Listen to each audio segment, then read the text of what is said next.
Yang sama-sama kita hormati Bapak Kepala Sekolah SDN Tajur 1, Bapak Sudiarto SPD.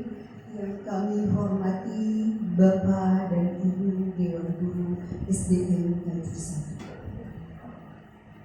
1. Alhamdulillahirabbil alamin. Puji dan syukur marilah kita panjatkan kehadirat Allah Subhanahu wa Ta'ala, yang mana pada siang hari ini kita semua dapat berkumpul dalam acara diseminasi modul 1.4 budaya positif dalam keadaan sehat walafiat. Sholawat dan salam tak lupa kita sanjungkan kepada baginda kita, yaitu Nabi Muhammad Sallallahu Alaihi Wasallam. Semoga kita sebagai umatnya mendapatkan syafaatnya di yaumil akhir. Amin amin ya rabbal alamin. Sebelumnya kami ucapkan terima kasih atas kehadiran Bapak dan Ibu Guru pada siang hari ini. Semoga acara hari ini dapat memberikan manfaat bagi kita semua. Amin. Baik, Bapak dan Ibu Guru, izinkan kami untuk membacakan susunan acara pada hari ini. Yang pertama yaitu ada pembukaan, yang kedua ada sambutan dari Bapak Kepala Sekolah SDN Tajur 1, Bapak Sudiarto SPD, yang ketiga diseminasi modul 1.4 budaya positif yang akan disampaikan oleh narasumber kita, yaitu Bapak Muhammad Okita SPD. Yang keempat ada sesi tanya jawab, dan yang terakhir penutup. Baik, untuk memulai acara pada siang hari ini, marilah kita bersama-sama kita buka dengan membaca basmalah. Bismillahirrahmanirrahim. Baik, semoga acara pada hari ini dapat berjalan lancar dan sukses. Amin. Untuk acara berikutnya yaitu sambutan dari Bapak Kepala Sekolah SDN Tajur 1, Bapak Sudiarto SPD. Kepada Bapak Sudiarto SPD, kami persilahkan untuk menyampaikan sambutannya.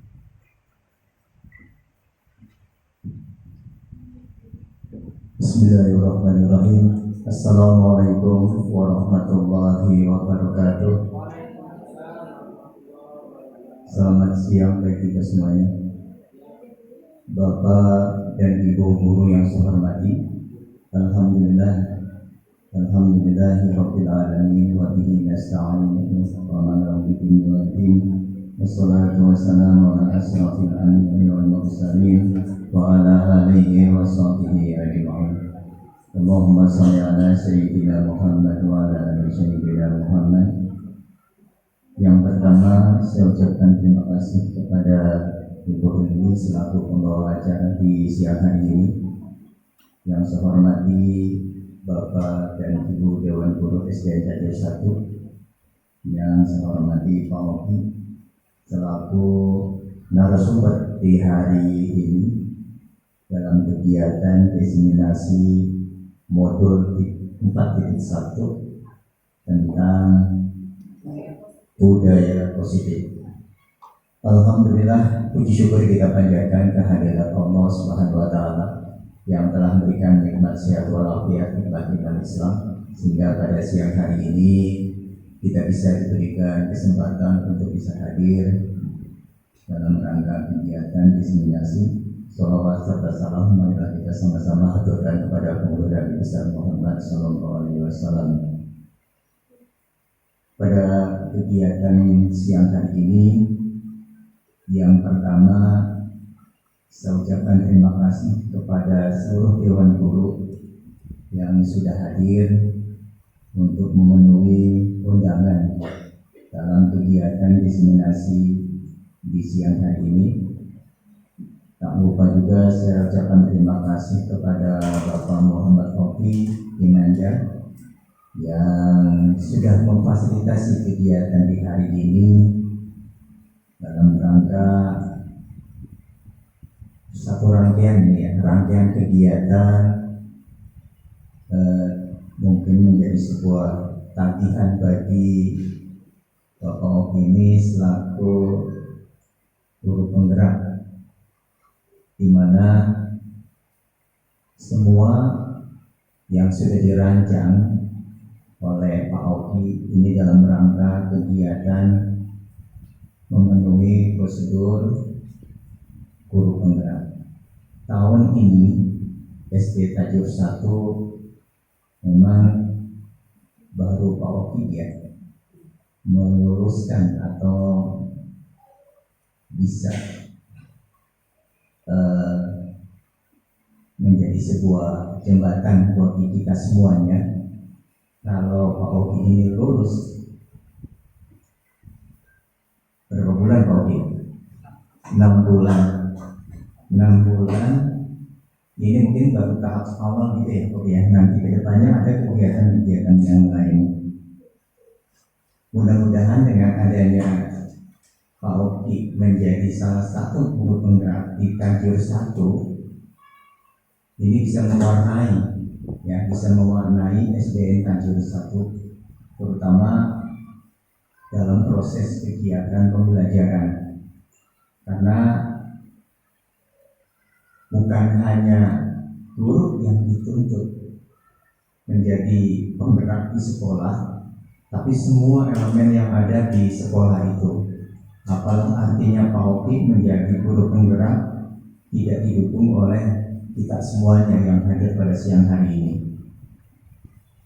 Justru Pak Oki sebagai pemantiknya ya, bisa tidak menggerakkan teman-teman di SD Tajur 1, termasuk saya sebagai kepala sekolah, justru sangat berterima kasih kalau ada guru-guru di Tajur 1 ini terus membuat inovasi atau dinamika di dalam pembelajaran yang menuntut kita terus berpikir positif ke depan, sehingga bukan hanya gurunya yang dituntut untuk berpikiran positif sesuai dengan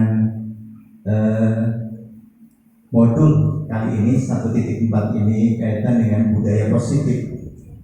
Jadi diawali dari diri kita sendiri ini. Kalau bukan kita yang berpikiran positif, merubah yang tadinya mungkin bagi kita sesuatu yang tidak mungkin, sekarang jadi mungkin. Dulu di zaman pandemi itu anak-anak susah belajar tatap muka, tapi ada hal yang terbaik di saat pandemi itu. Anak-anak jadi paham, oh iya, ternyata belajar juga bisa secara offline atau daring. Anak-anak juga bisa berkomunikasi, walaupun tidak seefektif setelah pandemi selesai. Bahkan sekarang model-model pembelajaran pun banyak dituntut terus berinovasi kaitannya dengan IT ya Bapak dan Ibu. Jadi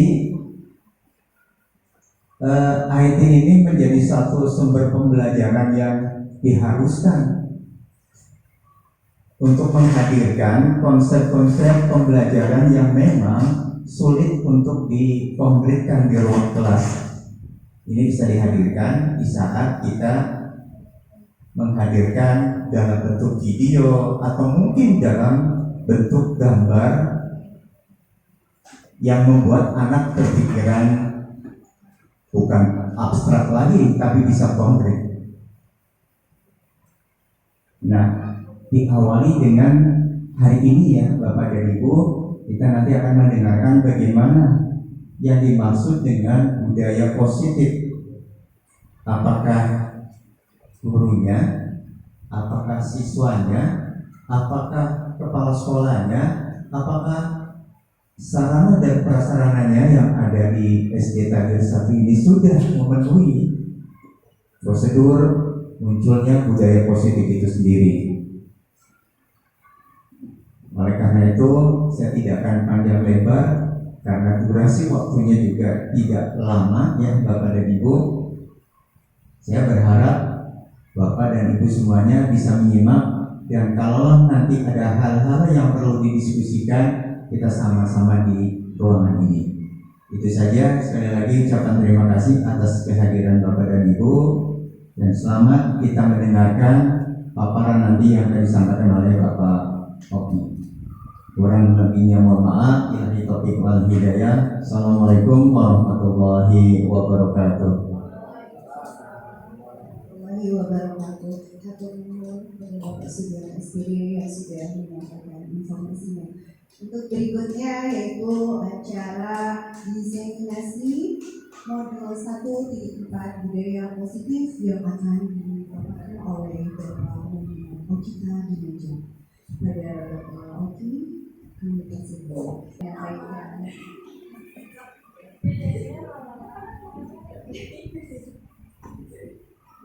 Baik, bismillahirrahmanirrahim. Assalamualaikum warahmatullahi wabarakatuh. Alhamdulillah, puji dan syukur kita panjatkan kehadirat Allah Subhanahu wa Ta'ala atas berkat rahmat dan hidayahnya kita bisa berkumpul di siang hari ini dalam kegiatan diseminasi modul 1.4 tentang budaya positif yang saya pelajari di program pendidikan guru penggerak angkatan 11.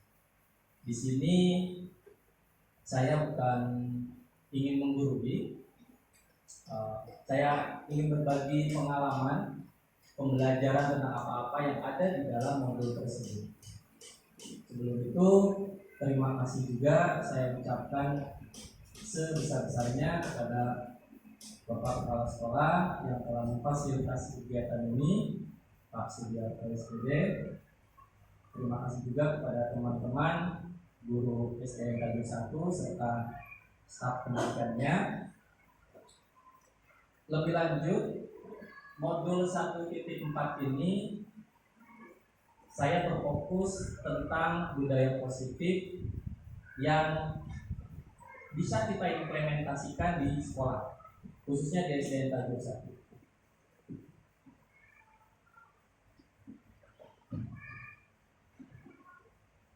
Budaya positif merupakan perwujudan dari nilai-nilai atau keyakinan yang bersifat universal, yang bersifat umum, yang bisa kita terapkan di sekolah.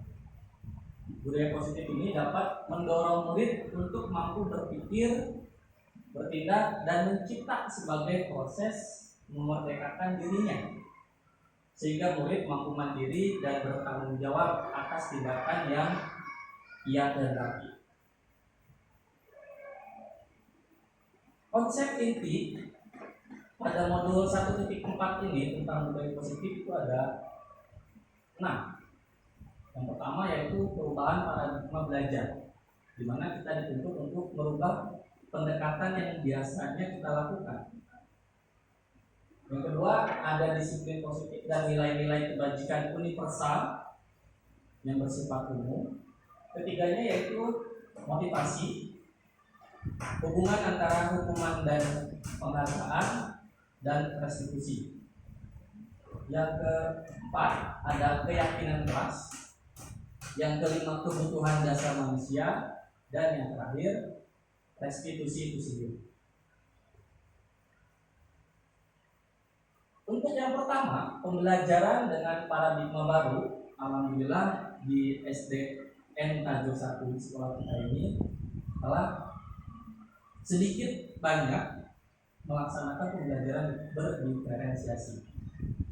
Nah, pembelajaran dengan paradigma baru tersebut merupakan pembelajaran yang dirancang yang berdasarkan prinsip pembelajaran berdiferensiasi, sehingga para peserta didik belajar sesuai kebutuhannya berdasarkan tahap perkembangan sesuai dengan teori psikologi modern untuk mewujudkan profil pelajar Pancasila. Yang perubahan paradigma belajar ini di dalamnya ada teori kontrol, di mana analoginya begini. Ketika kita mengepalkan tangan, di dalamnya mungkin ada sesuatu yang berharga yang bisa kita jaga. Nah, siapakah yang bisa membuka telapak tangan tersebut? Tangan ini merupakan murid, sedangkan guru itu adalah pihak eksternal. Barangkali ada yang menjawab, oh bisa dibuka dari luar atau oleh pihak eksternal. Nah itu yang akan kita bahas sedikit di sini. Menurut Dr. William Glasser melalui choice theory menyatakan bahwa kontrol sebenarnya adalah tentang pilihan. Murid di sini memiliki peran aktif dalam mengizinkan dirinya untuk dikontrol. Pendekatan yang memahami dan menghormati pilihan mereka dapat menghasilkan hubungan yang lebih positif dan produktif dalam kelas. Nah, ada miskonsepsi tentang teori kontrol tadi yang berhubungan dengan analogi telapak tangan, di mana ilusi guru mengontrol murid. Jadi sebetulnya kita tidak bisa mengontrol murid. Itu yang disebutkan oleh William Glasser tadi. Kita tidak bisa mengontrol murid. Lalu ada miskonsepsi juga ilusi bahwa kritik dan membuat rasa bersalah anak atau murid itu mampu menguatkan karakter si anak tersebut. Itu adalah miskonsepsi. Berikutnya ada ilusi bahwa semua penguatan positif, efektif, dan bermanfaat. Terakhir, miskonsepsinya ilusi bahwa orang dewasa berhak memaksa. Jadi analogi tadi telapak tangan tadi yang bisa membuka tetap hanya si pemilik tangan atau anak sendiri. Ketika oleh guru untuk minta dibuka, itu anak tersebut yang mengizinkan untuk membuka tangannya. Analoginya seperti itu. Nah, mengubah paradigma stimulus atau paradigma yang seperti biasa kita lakukan atau kebanyakan mayoritas, alhamdulillah di sini tidak sepenuhnya begitu yang saya perhatikan kelas-kelas yang lain, ke respon pendekatan teori kontrol, di mana biasanya stimulus respon itu realita atau kebutuhan kita sama. Nah, kita harus berubah menjadi kebutuhan kita itu berbeda-beda. Lalu ada semua orang itu melihat hal yang sama, padahal seperti yang kita sadari secara langsung ataupun tidak, peserta didik kita itu berbeda-beda atau beraneka ragam. Lalu kita mencoba mengubah orang agar berpandangan sama dengan kita. Kita harus merubah itu menjadi teori kontrol yang berusaha memahami pandangan orang lain tentang dunia luas. Stimulus respon yang biasa kita lakukan yaitu perilaku buruk dilihat sebagai suatu kesalahan, entah itu melanggar aturan, entah itu tidak mematuhi guru atau melenceng dari arahan guru, itu dinilai suatu kesalahan atau keburukan. Padahal semua perilaku anak didik kita memiliki tujuan. Jadi kita harus tahu dulu tujuannya. Kenapa anak itu melakukan hal tersebut? Stimulus respon selanjutnya itu orang lain bisa mengontrol saya. Nah, kita harus bisa berubah menjadi hanya Anda yang bisa mengontrol diri Anda sendiri. Selanjutnya yang tadi sudah saya jelaskan, biasanya stimulus respon itu bisa atau beranggapan saya bisa mengontrol orang lain. Nah, kita harus bisa merubahnya menjadi menyadari bahwa kita ini tidak bisa mengontrol orang lain. Selanjutnya ada pemaksaan pada saat rujukan gagal. Biasanya ada sifat-sifat yang kadang memaksa ketika kita membujuk seorang anak atau murid. Nah, kita harus bisa merubahnya menjadi kolaborasi dan konsensus, menciptakan pilihan-pilihan baru berdasarkan kebutuhan atau keinginan peserta didik. Yang terakhir, model berpikir menang kalah. Kita harus bisa merubahnya menjadi model berpikir menang-menang. Jadi tidak ada istilah salahnya. Itu paradigma belajar yang bisa kita ubah sesuai dengan apa yang telah saya pelajari di modul 1.4 ini. Next, poin kedua di budaya positif yaitu disiplin positif. Disiplin positif merupakan salah satu cara penerapan disiplin yang bertujuan untuk menumbuhkan kesadaran serta memberdayakan peserta didik tanpa imbalan atau penghargaan, tanpa ada reward, bahkan tanpa ada ancaman atau hukuman. Nah, sebagai pendidik, tujuan kita adalah menciptakan peserta didik yang memiliki disiplin diri dengan mereka sehingga mereka berperilaku mengacu kepada nilai-nilai kebajikan universal yang bersifat umum dan memiliki motivasi intrinsik dalam diri.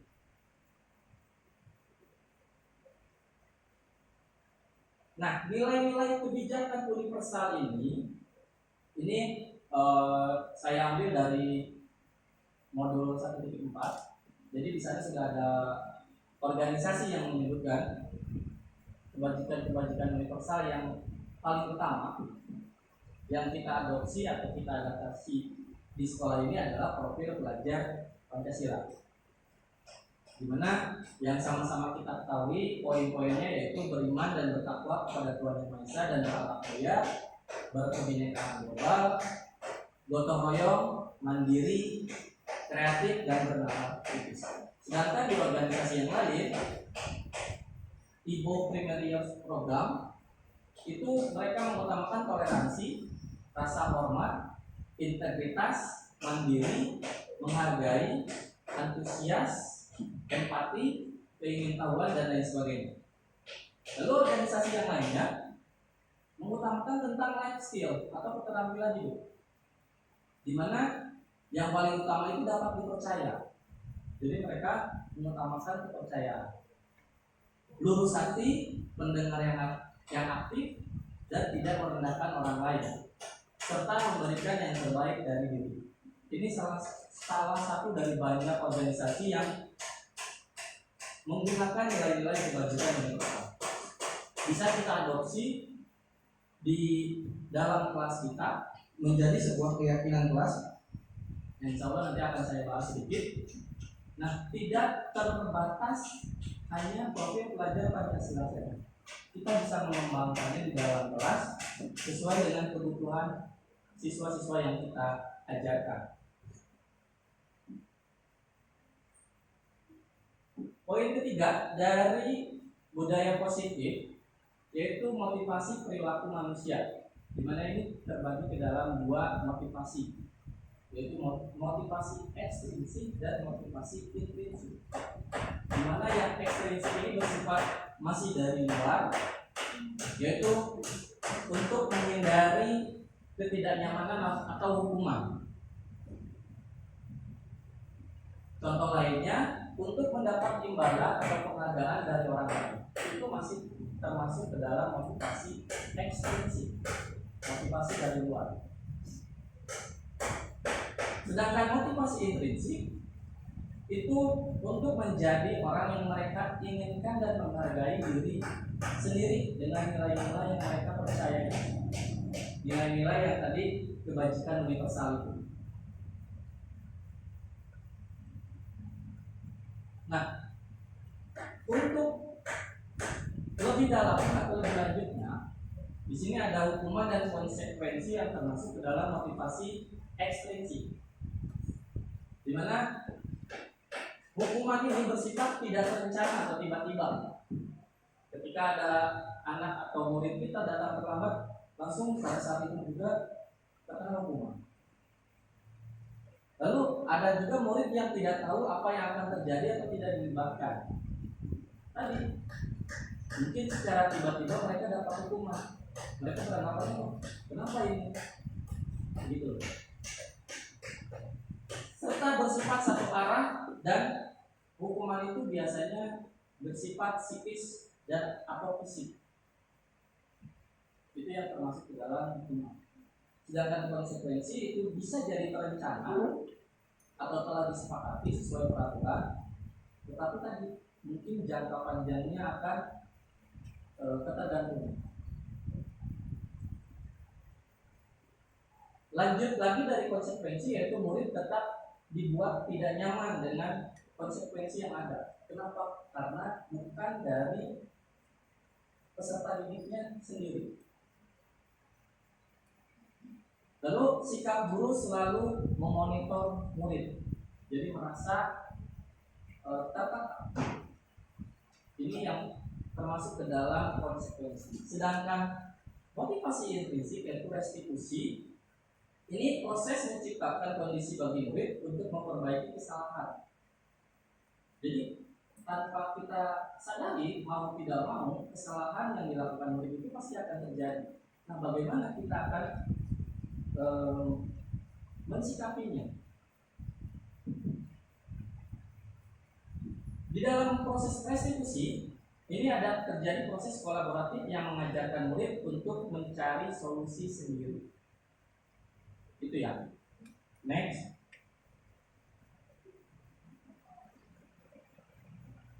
Nah, pada poin masih di poin ketiga, bagian keduanya ini memang apa ya?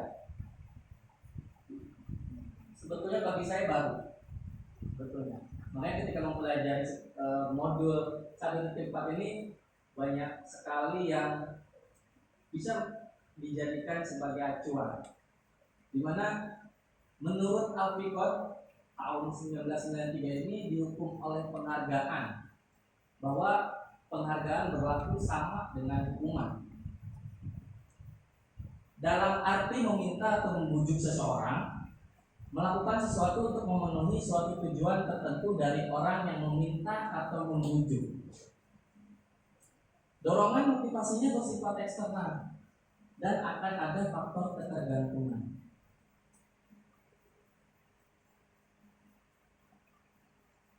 Ini hasil pengamatan Alpicon tentang dihukum oleh penghargaan. Jadi sifat-sifatnya ada pengaruh jangka pendek, ada pengaruh jangka panjang, sama sekali tidak efektif, merusak hubungan, mengurangi ketepatan, menurunkan kualitas, mematikan kreativitas, serta menghukum. Kalau sebetulnya ada artikel dari Alpicon tersebut, cuma tidak saya masukkan karena terlalu panjang sekali. Intinya menurut Alpicon itu memberikan suatu penghargaan kepada seorang anak, entah itu berupa barang atau hal lainnya, itu merupakan sekaligus memberikan penghukuman. Nah, apa sih yang motivasi intrinsik atau dari dalam dirinya? Nah, ini juga masih dari beberapa narasumber termasuk Alpicon juga. Motivasi intrinsiknya itu ketika contohnya begini. Saat seorang anak belajar, mungkin ini di anak kelas 1 atau 2 gitu ya, belajar membaca huruf, mengenal huruf sehingga merangkainya menjadi sebuah kata, merangkainya menjadi sebuah kalimat. Itu adalah penghargaan tertinggi untuk sang anak. Nah, cukuplah sampai di situ suatu penghargaannya. Karena mereka atau anak-anak itu kelas 1 ya, khususnya misalnya kelas 1 2 yang tadinya belum bisa baca menjadi bisa baca, itu euforia yang dirasakan oleh anak sangat besar sekali. Akan terganggu, akan kacau jika kita sebagai guru walaupun niatnya baik memberikan penghargaan yang lain dalam bentuk apapun. Karena pada dasarnya belajar itu sendiri adalah sebuah penghargaan.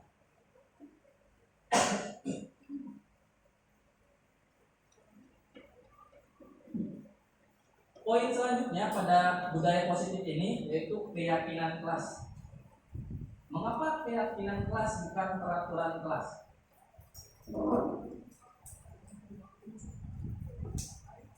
Nah, ini salah satu keyakinan kelas yang alhamdulillah mungkin baru 60% saya laksanakan atau saya implementasikan di dalam kelas. di mana anak-anak menuliskan semua keyakinan mereka dan saya rangkum menjadi 1, 2, 3, 4, 5, 6, 8 keyakinan kelas yang harus mereka laksanakan. Di mana keyakinan kelas ini bersifat abstrak. Jadi biarkanlah anak-anak sendiri yang menentukan langkahnya. Kita hanya bisa memantau. Keyakinan kelas juga harus berupa pernyataan universal, serta dibuat dalam pernyataan yang positif. Misalnya yang saya pelajari itu ketika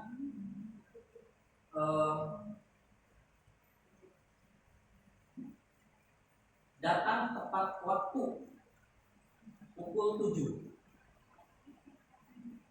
itu tidak salah, tetapi kurang positif. Kebajikan universalnya harus kita ganti menjadi menghargai waktu, misalnya seperti itu. Itu bisa menghargai diri sendiri ataupun menghargai orang lain yang telah berusaha hadir tepat waktu. Nah, sedikit saja agar mudah diingat. Lalu sifatnya dalam keyakinan kelas itu harus sesuai dengan kondisi kelas dan sekolah sehingga mudah diterapkan, serta semua warga sekolah harus dilibatkan. Gitu. Next, ini poin budaya positif yang kelima tentang kebutuhan dasar manusia. Kebutuhan dasar manusia adalah sesuatu yang kita lakukan untuk mendapatkan apa yang kita inginkan. Seluruh tindakan yang kita lakukan memiliki tujuan tertentu, dan semua usaha terbaik yang kita lakukan adalah dalam rangka agar kebutuhan dasar kita terpenuhi dengan baik. Ada 5 kebutuhan dasar manusia. Yang pertama sudah pasti kebutuhan dasarnya yaitu bertahan hidup, dimana biasanya ini makanan, pakaian, tempat yang bersifat untuk dari diri sendiri. Lalu ada kebutuhan kasih sayang dan rasa diterima di kelompoknya atau di kelasnya. Di sini kebutuhan kasih sayang itu bisa jadi untuk rasa kepedulian, kerjasama, diakui oleh kelompok, dan lain sebagainya. Lalu kebutuhan dasar manusia yang ketiga itu penguasaan. Contohnya harga diri, keinginan untuk dianggap, memimpin, berprestasi, diakui dan didengar. Mungkin contoh kecilnya ketika di kelas harus ada pergantian ketua kelas setiap minggu supaya mereka bisa terpenuhi kebutuhan penguasaannya. Untuk kebutuhan dasar manusia yang keempat yaitu kebebasan. Kebebasan di sini termasuk mandiri, memiliki pilihan, demokratis, mencoba hal baru serta mampu mengendalikan arah dirinya. Yang terakhir, kebutuhan terakhir dari 5 kebutuhan dasar manusia yaitu kesenangan. Di mana kesenangan ini mengacu pada kodrat alam dan kodrat zamannya anak, yaitu bermain. Jadi kita di SD yang masih istilahnya dominan anak-anaknya di bawah usia remaja sangat cocok sekali untuk belajar sambil bermain. Itu kebutuhan dasar manusia yang ada pada kita sebagai guru ataupun anak.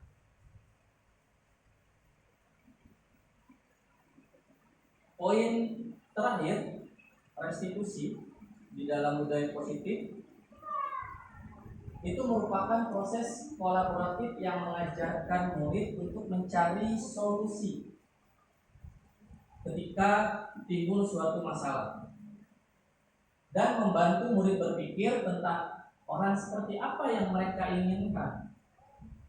dan bagaimana mereka harus memperlakukan orang lain.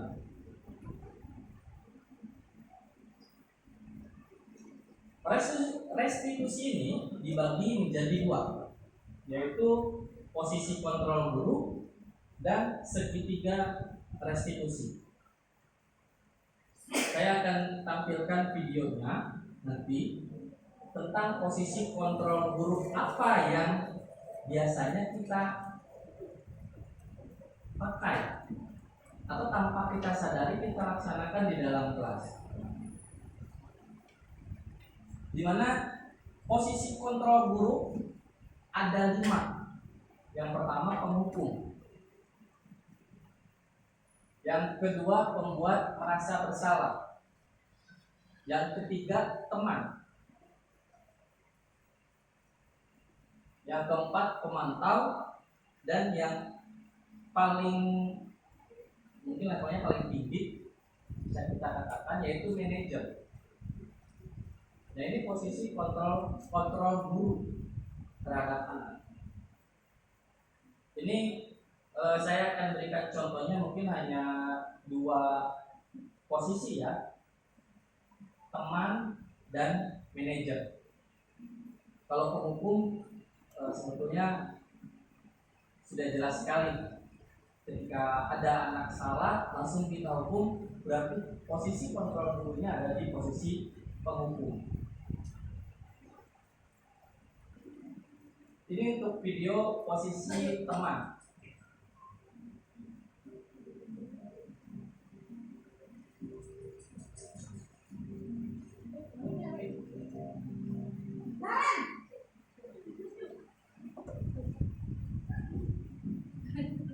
Apa Ibu? Wah, sudah jam berapa ini nak? Terlambat lagi ya saya. Iya Bu, habis ibu saya lupa bangunkan saya Bu. Kamu malah menyalahkan ibu kamu. Kamu bukannya anak yang larinya paling kencang. Kok terlambat sih? Iya Bu, saya memang terlambat bangun tadi. Jadi biarpun saya lari kencang, tetap gak kejar Bu. Ya sudah sana. Nanti lain kali larinya lebih kencang lagi ya. Biar gak terlambat lagi. Bikin seneng ibu. Demi ibu. Bisa kan? Bisa lah Bu. Ya sudah sana masuk kelas. Ibu beresin urusan absen kamu. Kamu ini ada-ada saja.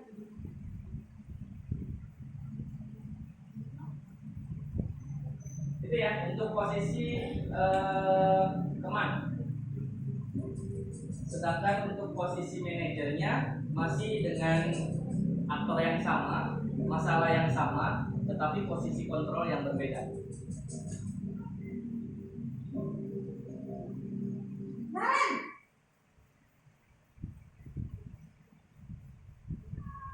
Selamat pagi Bu. Selamat pagi Naren. Maaf Bu, saya terlambat. Iya, sekolah masuknya jam 7, sekarang sudah jam 7.20. Jadi sekarang bagaimana ini Naren? Maaf Bu, saya lupa setel alarm saya semalam. Baiklah, menurut kamu, keyakinan sekolah yang mana yang perlu kamu tingkatkan? Menghargai diri sendiri dan orang lain mungkin ya Bu. Setuju. Jadi, apakah Naren meyakini prinsip saling menghormati tersebut? Iya Bu, saya meyakininya. Apakah Naren bersedia memperbaiki masalah keterlambatan ini? Bersedia Bu. Bagaimana kamu akan perbaiki masalah keterlambatan ini? Saya akan coba untuk tidak lupa menyetel alarm saya Bu. Baik, kalau Naren lupa menyetel alarm di rumah, ada orang yang kira-kira bisa bantu mengingatkan tidak? Ada Bu, kakak saya, Kak Emma. Ada lagi selain Kak Emma?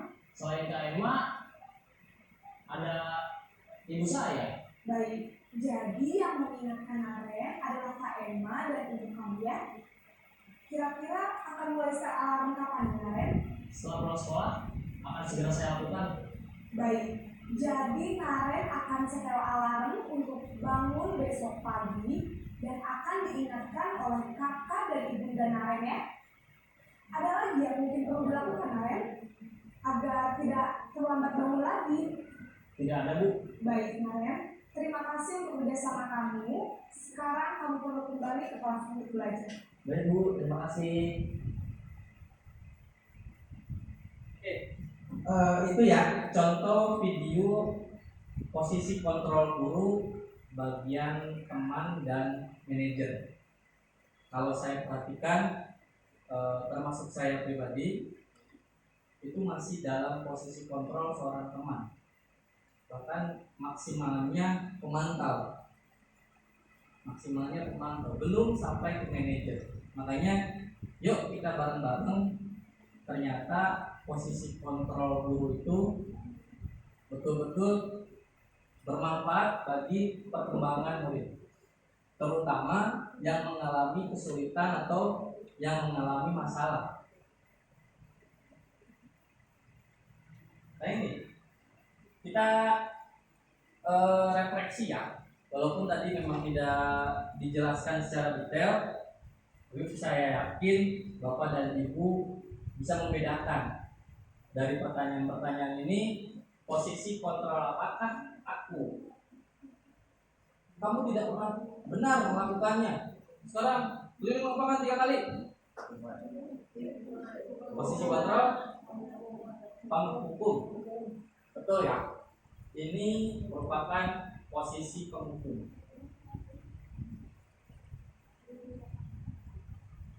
Nah, selanjutnya posisi kontrol apakah aku. Saya kecewa sekali dengan kamu.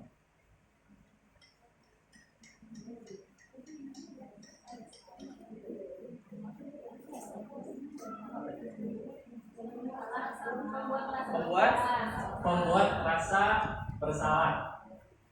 Jadi anak itu salahin aja. Gitu kan. Next ya, posisi kontrol apakah aku. Ayolah, lakukan demi Bapak ya. Posisi kontrol seorang teman.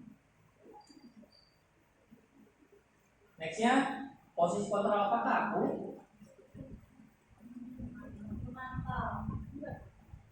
Apakah kamu mau mendapatkan stiker bintang kali ini?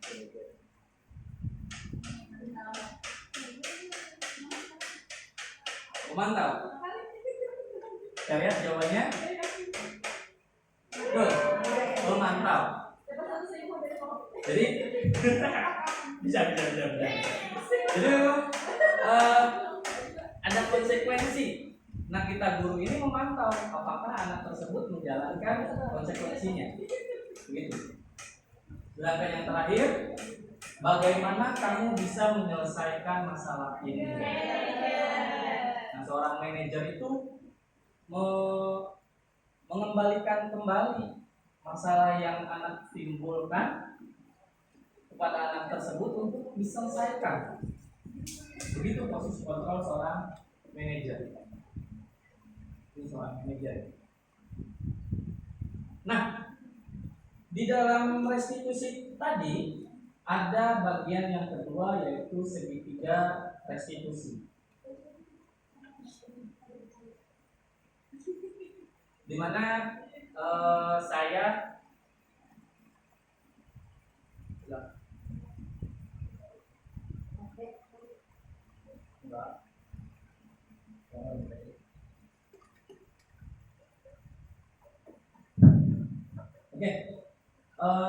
di mana segitiga restitusi ini telah saya praktikkan dan saya upload di YouTube SDN Tanjung 1. Itu bisa Bapak dan Ibu lihat contohnya. Alhamdulillah. Untuk teorinya, segitiga restitusi itu guru yang berperan sebagai manajer menerapkan segitiga restitusi dalam penyelesaian masalah dengan tujuan mengarahkan murid menjadi pribadi yang mandiri dan bertanggung jawab. Tahapan segitiga restitusi itu yang pertama, menstabilkan identitas. Yang pertama. Yang keduanya, memvalidasi tindakan yang salah. Yang ketiganya, menanyakan keyakinan.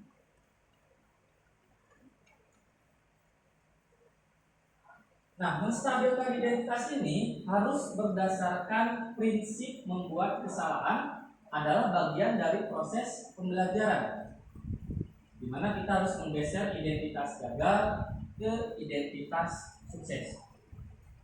Jadi kita ini untuk ketika anak berbuat salah, jangan langsung menjudge anak tersebut, tapi harus diamankan dulu identitasnya. Nanti setelah kita menstabilkan identitas sang anak, mungkin di jam belajar atau di luar jam pembelajaran, barulah kita lakukan segitiga restitusi ini. Terus tindakan yang kedua yaitu memvalidasi tindakan yang salahnya. Harus berdasarkan prinsip setiap perilaku sang anak itu merupakan suatu upaya memenuhi kebutuhan dasar manusia yang tadi sudah saya bacakan di awal. Guru itu akan bergeser dari pemikiran stimulus respon menjadi proaktif. Guru juga harus mengenali dan mengakui kebutuhan murid akan memperbaiki hubungan dengan murid. Tahap yang ketiga dalam segitiga restitusi yaitu menanyakan keyakinan. Setelah keyakinan kelas kita buat tadi di awal dengan nilai-nilai kebajikan yang bersifat universal atau umum. Nah, ketika ada suatu masalah atau dalam tanda petik pelanggaran, kita tanyakan keyakinan kelas yang mana yang telah dilanggar atau belum dilaksanakan. Dengan cara murid diberi pertanyaan-pertanyaan bermakna untuk memunculkan motivasi secara intrinsik atau motivasi yang ada dalam diri siswa itu sendiri. Lalu mampu mengaitkan keyakinannya dengan tindakan yang salah.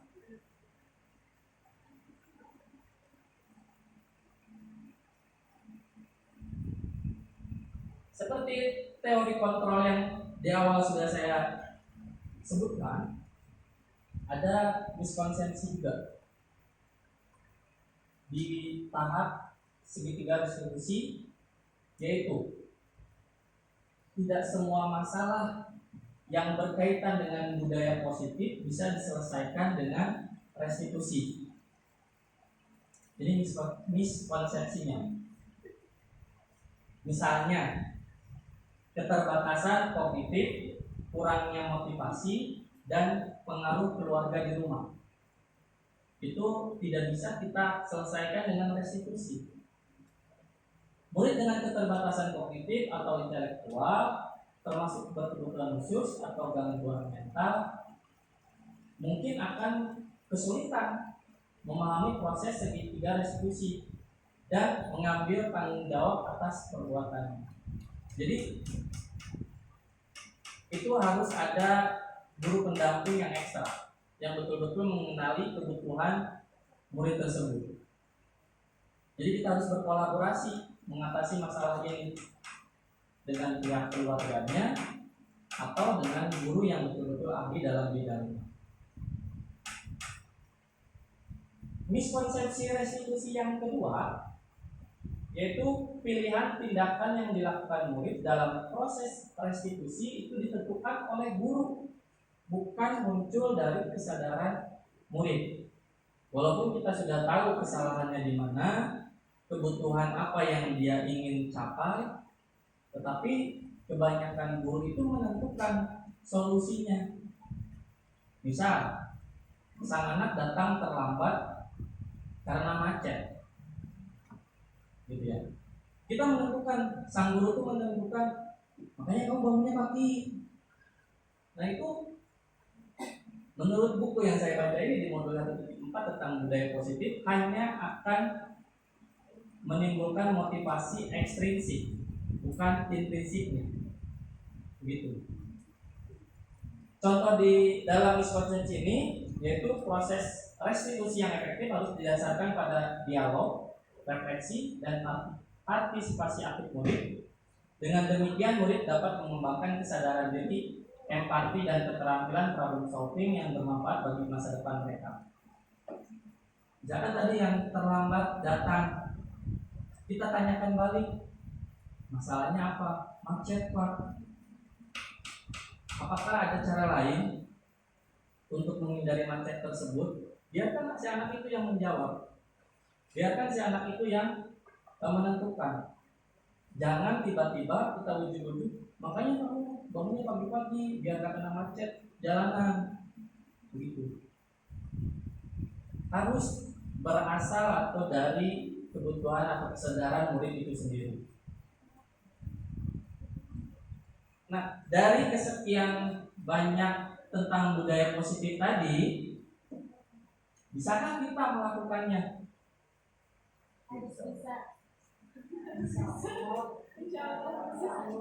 Insya Allah ya. Jadi memang tadi dari sekian banyak modul yang telah saya pelajari, alhamdulillah saya sudah masuk modul 2. Banyak ilmu-ilmu yang ternyata tidak kita sadari telah dipraktikkan. Begitu loh. Kita nggak secara sadar memenuhi kebutuhan atau menilai minat anak itu langsung, gitu ya. Oh, si anak ini ketika belajar pas ditanya mengenyutkan dahi,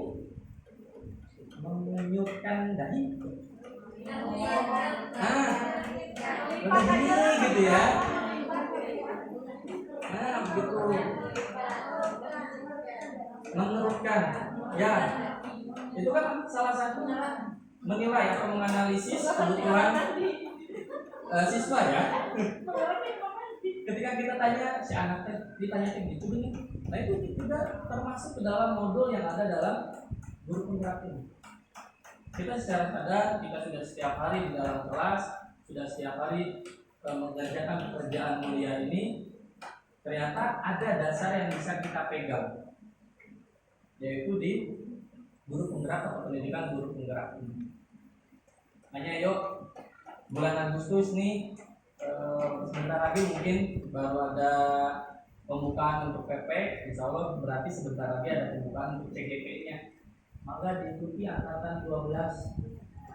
Insya Allah pasti ilmunya bermanfaat, supaya bisa kita menjawab pertanyaan ini. Bisa kan kita melakukannya? Karena belajar. Oh iya, belum bisa daftar ya. Ya. Ini yang sudah bisa mangga dimanfaatkan. Kalau sudah ke slide ini,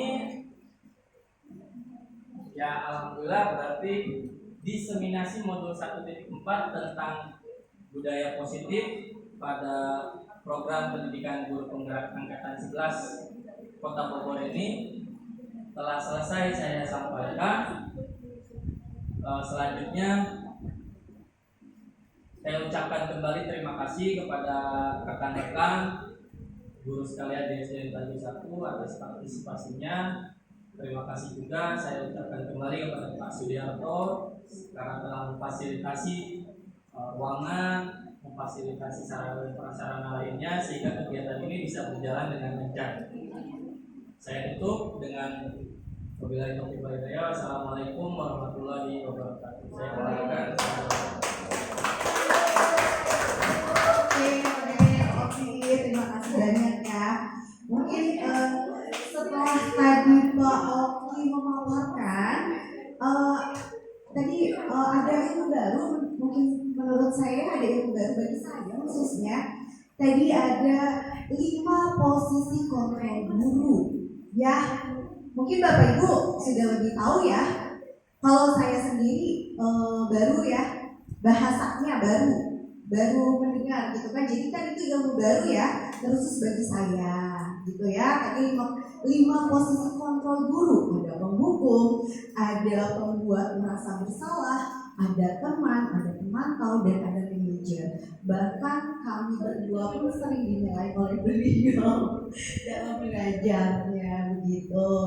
Oke, kita langsung saja ke acara keempat, yaitu sesi tanya jawab. Siapa Bapak dan Ibu? Mangga. yang ingin bertanya, kalau bisa saya bertanya Mangga deh. atau masih bingung? Kalau ada yang mau ditanyakan, jika memang waktunya di sini. Pak Rian, mangga jangan bengong saja. Silakan. Oh ya, mangga Bapak.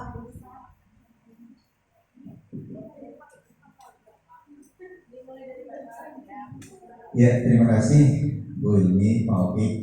Alhamdulillah apa yang disampaikan oleh Pak Oki tadi adalah hal yang membuat kita sadar gitu ya. Ternyata bukan hanya kita sih, Pak Oki juga mulai menyadarkan dirinya gitu. Yang pertama tentang budaya positif tadi ya. Ini berawal dari nilai-nilai kebajikan, nilai-nilai kebaikan yang bersifat universal, artinya bisa diterima oleh siapapun tanpa melihat agama, suku, atau mungkin ras dan sebagainya. Inilah nilai diferensiasi tadi gitu ya, artinya kebutuhan siswa itu berbeda-beda, problem anak itu berbeda-beda, sehingga budaya positif ini penting. Artinya kita jangan berpikiran negatif terhadap anak, harus berpikiran positif. Kalau ada persoalan seperti tadi keterlambatan, kita jangan langsung mengkerutkan kening.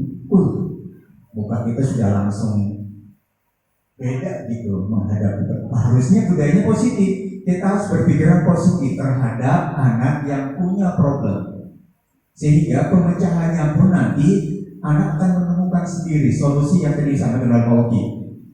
Ada beberapa, sehingga kita nanti cukup memberikan semacam dorongan, sanggup atau tidak, bisa atau tidak. Anak akan menjawab dengan sendirinya. Manakala jawaban yang disampaikan anak itu dia berpikir sesuai dengan apa yang diperbuat nanti ke depannya. Ini kalau kita ambil sebuah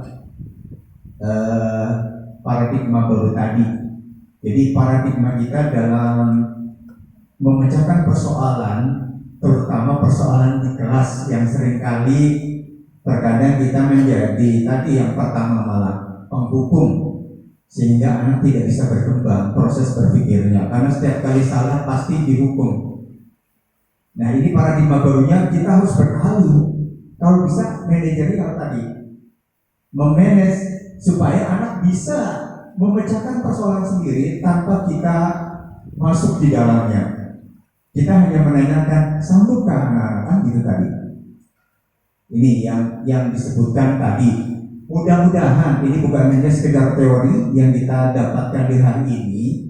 Mudah-mudahan dari hari ini, pada saat kita berhadapan dengan anak-anak kita di kelas, kita senantiasa punya budaya positif dalam kondisi in atau mungkin tidak in gitu ya. Terkadang tadi persoalan pribadi kadang-kadang muncul di saat kita berada di kelas, sehingga berpengaruh dalam memanage kelas kita sendiri. Apalagi dihadirkan di kelas, wajah kita sudah berkerut gitu kan tadi. Kita sudah berkerut, banyak persoalan yang dihadapi, sehingga manajemen tadi tidak akan bisa muncul kalau diawali dari sebuah positif negatif thinkingnya itu ya, yang dimunculkan malah negatifnya. Makanya sekali lagi alhamdulillah hari ini kita punya pengetahuan baru yang disampaikan oleh Pak Oki.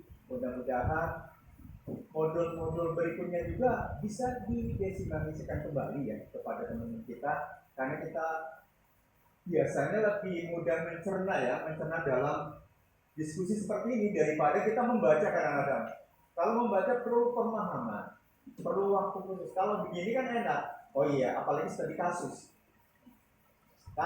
yang terjadi setiap hari yang kita hadapi, kita bisa diskusi di sini bareng-bareng gitu. Sehingga sekali lagi budaya positif yang kita harapkan di SD Tanjung Satu ini bisa terus tumbuh berkembang baik untuk kita sendiri maupun anak-anak kita, sehingga anak-anak kita juga bukan hanya di kelas saja, nanti di rumah pun akan seperti itu kalau kita juga mudah-mudahan bisa bekerja sama dengan orang tuanya. Itu saja, terima kasih. Assalamualaikum warahmatullahi wabarakatuh.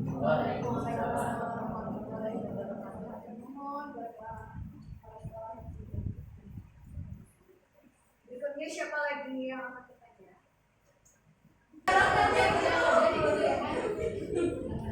Baik, assalamualaikum warahmatullahi wabarakatuh.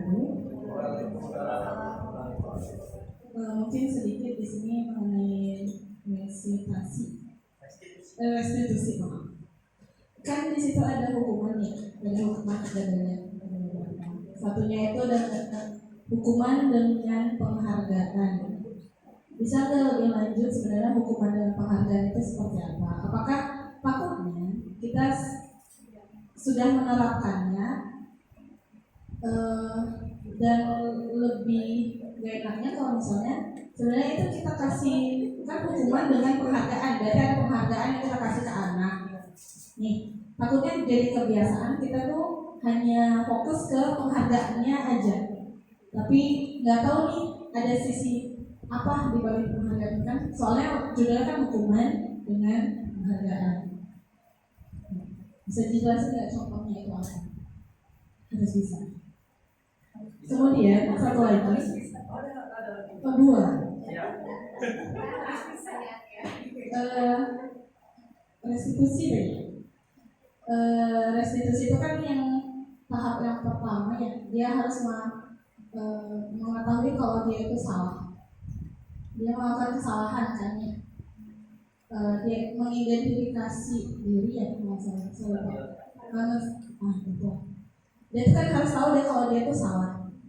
Tapi gimana kondisinya kalau dia itu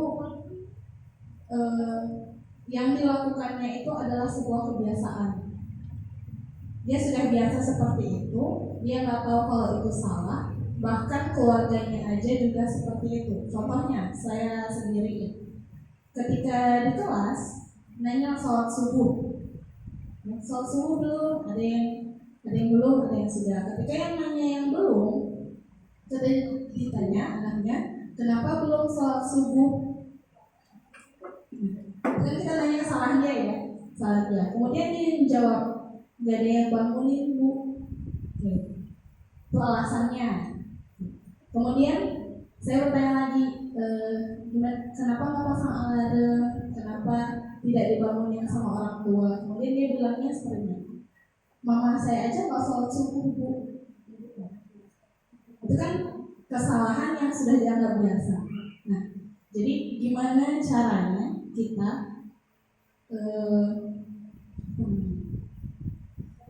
merubahnya, meluruskannya supaya dia tahu kalau dia itu sebenarnya salah. Kan paling kalau sekarang kan paling diajarkan ya udah bangunin mamahnya. Apakah harus ke entah itu pembimbingan ke orang tuanya atau itu saja. Terima kasih. Assalamualaikum warahmatullahi wabarakatuh. Assalamualaikum warahmatullahi wabarakatuh. Mangga Bapak Okta, silakan dijawab dulu pertanyaan berikutnya, gitu kan? Apa yang pertama ya? Yang pertama tadi tentang Hukuman dan penghargaan. Atau dihukum oleh penghargaan? Iya, dihukum oleh penghargaan. Jadi kalau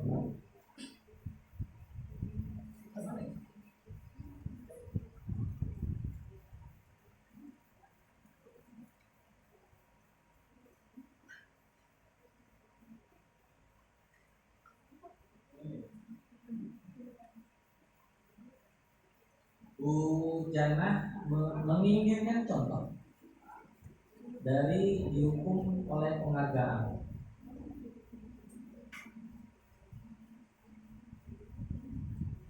Saya cari aman aja ya.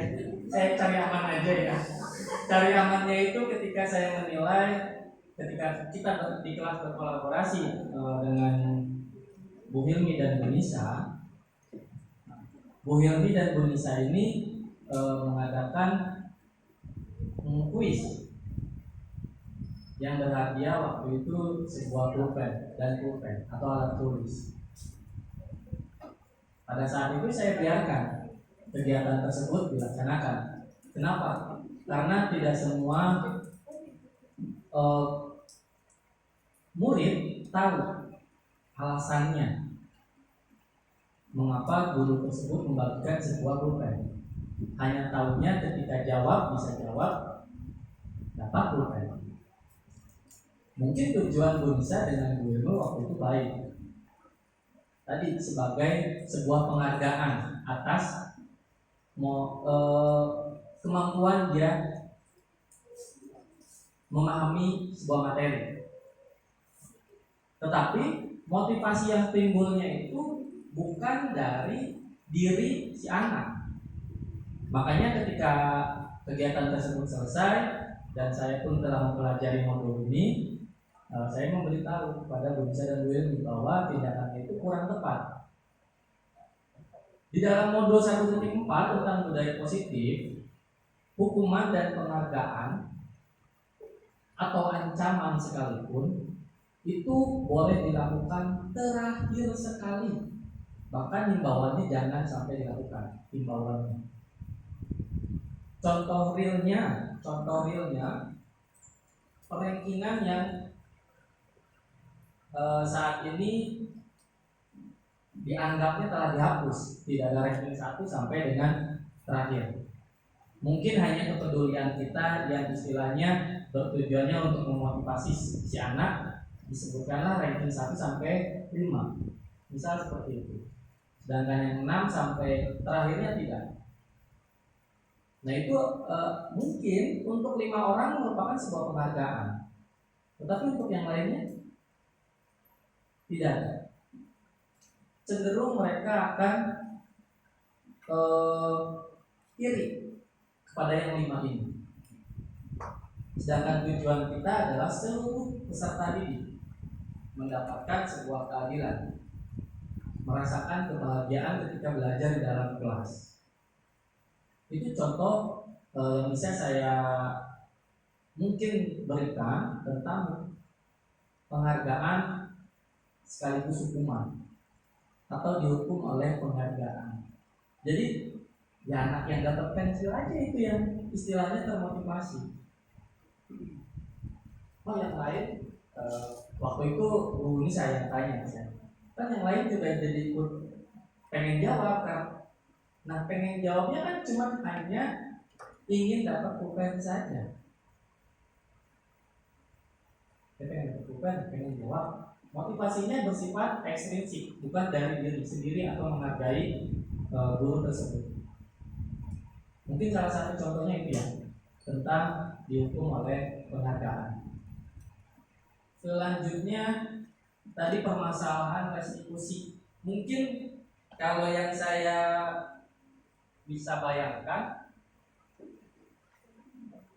siapapun anaknya itu, tapi dengan permasalahan tersebut tadi termasuknya adalah miskonsepsi restitusi, bahwa permasalahan tersebut tidak bisa diselesaikan dengan restitusi, tetapi ada cara yang lain, yaitu dengan berkolaborasi dengan orang tuanya yang istilahnya disadarkan bahwa pembelajaran di sekolah itu harus berkesinambungan dengan pembelajaran di rumah. Karena kan pada dasarnya pembelajaran yang paling utama itu adalah di rumahnya masing-masing. Gitu.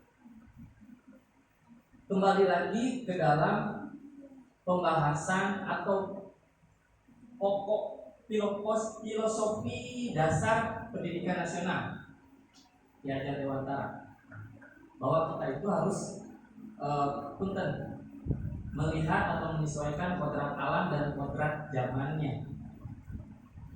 Mungkin dalam tanda petik si anak itu termasuk bibit jagung yang kita tidak bisa merubahnya menjadi padi. Analoginya seperti itu. Tapi tadi selain dari restitusi kan kita masih bisa berkolaborasi ya, kita bisa berkolaborasi dengan orang tua tersebut. Batasan restitusi yang bisa kita jalankan tadi sudah disebutkan juga, pertanyaan-pertanyaan yang kenapa kamu tidak sholat itu juga merupakan sebuah restitusi, gitu kan ya. Tapi miskonsepsi yang tadi saya tampilkan itu ada kurangnya motivasi dari si anak tersebut untuk berubah. Jadi harus nyambung dulu. Sebelum kita melakukan resolusi, harus kita punya keyakinan kelas, punya keyakinan sekolah. Jadi anak pun bisa beracuan kepada keyakinan kelas tersebut. Seperti itu yang bisa saya sampaikan dan sampai saat ini saya pahami. Mudah-mudahan bisa menjawab kedua pertanyaan tersebut. Saya kembalikan kepada moderator. Mangga. Terima kasih Bapak Oki, bagaimana pujiannya dengan jawaban ini? Beri tepuk tangan dulu. Oke, pertanyaan berikutnya dari Ibu Heni. Ibu Heni atau Ibu Haji? Ibu Heni, mangga. Sudah mengajukan tangan. Kayaknya nggak jauh beda ya Pak Oki ya, dengan pertanyaan mungkin dengan pernyataan dari Bapak sendiri gitu, statement yang sudah disampaikan. Alhamdulillah, terima kasih Pak Oki sudah mengadakan workshop ya, namanya workshop ya, atau diskusi tanya jawab ya seperti ini ya, apa? Diseminasi, oke, diseminasi ya, yang alhamdulillah hari ini banyak ilmu baru dan juga wawasan bagi saya, khususnya untuk saya lebih berkembang lagi dengan mungkin teknik atau metode supaya anak itu biasa atau saya sebagai guru bisa berkontrol gitu ya, kontrol guru untuk melakukan pembelajaran ataupun apa ya, membimbing kali ya, mendidik anak gitu ya. Jadi Pak Oki, saya sebagai guru menjadi kontrol guru. Jadi melihat beberapa kasus dan mungkin saya ini kayaknya terkenal sama murid-murid itu adalah guru yang galak katanya gitu ya, guru yang ditakuti atau mungkin yang disegani seperti itu ya. Seperti itu saya sadar diri gitu kan ya. Jadi mungkin menurut Pak Oki di sini metode apa gitu ya agar saya gitu bisa apa ya namanya tuh, bisa merangkul anak dan yang bermacam-macam keanekaragaman karakternya, mungkin dari pihak eksternalnya, dari keluarganya. Kalau sudah dibilangin ya mungkin gitu-gitu aja nggak berubah gitu. Terus yang kedua, bagaimana sih supaya mereka itu membiasakan diri untuk menanamkan kalau dilihat tuh bisa berbudaya positif dalam diri gitu. Itu saja mungkin dari saya. Terima kasih Bapak Oki. Ibu Heni atas pertanyaannya. Mungkin kalau secara ini cara efektif ya Bu Heni ya. Cara efektifnya itu seperti apa? Begitu ya Bu Heni ya. Cara efektif untuk ya untuk mendekati anak-anak yang berkarakteristik itu seperti itu Bapak Oki. Baik, untuk pertanyaan dari Ibu Heni tentang cara efektif ya untuk menanamkan atau mempraktekkan budaya positif, salah satu yang paling saya rasakan, sepertinya kita sama ya, sebagai pengukur yang beda versi, begitu ya. Tetapi alhamdulillah, ketika saya mempelajari ini dan memposisikan diri pada posisi teori kontrol tersebut, saya merefleksikan diri itu akhir-akhir ini saya mengalami kemajuan. metode yang saya gunakan itu paling yang jitu itu membuat keyakinan kelas yang dibuat oleh anak sendiri. Itu saya kumpulkan semua, waktu itu masih 26 sebelum Wira keluar, 26-nya menulis, lalu kita rangkum bersama. Jadilah 8 keyakinan kelas yang tadi sudah saya tampilkan ya.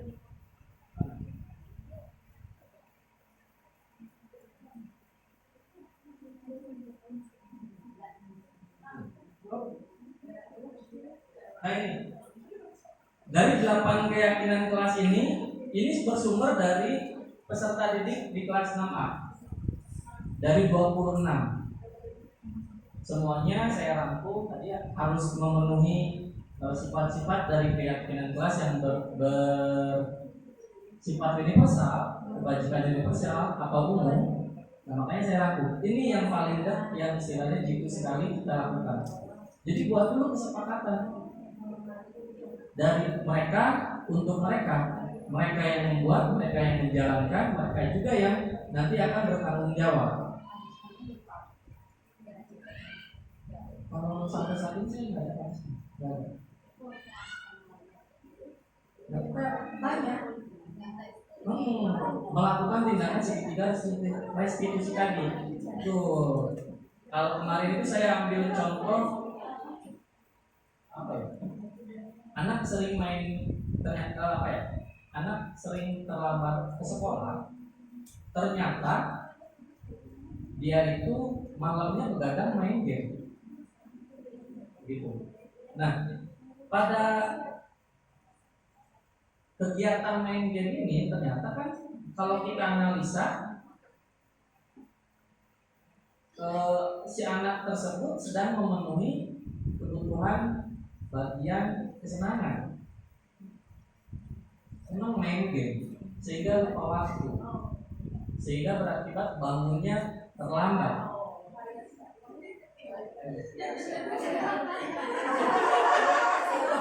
Itu contohnya ya. Enggak.